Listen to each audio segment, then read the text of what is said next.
Сейчас я вам показываю самое прекрасное место на земле. Это Нохчичуэ, Галанчожский район, Лам-Эхке. Вон вдали находится мечеть, которую восстановили полностью наши любимые ламакинцы, представители нашего Нохчи народа, которые в истории всегда отличались своей храбростью, дерзостью, своим патриотизмом.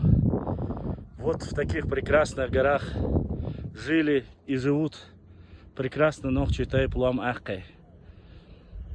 Вот. Завидовать можно только. Благодаря сегодня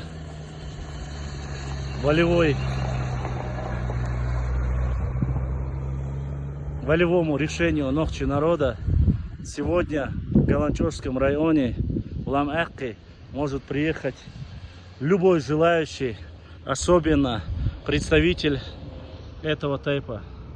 Я от всего сердца поздравляю ламакинцев с открытием мечети и желаю им всегда быть такими же патриотами, любить свой Нохчи народ, любить свой Муак и всегда собираться вот на такие мероприятия.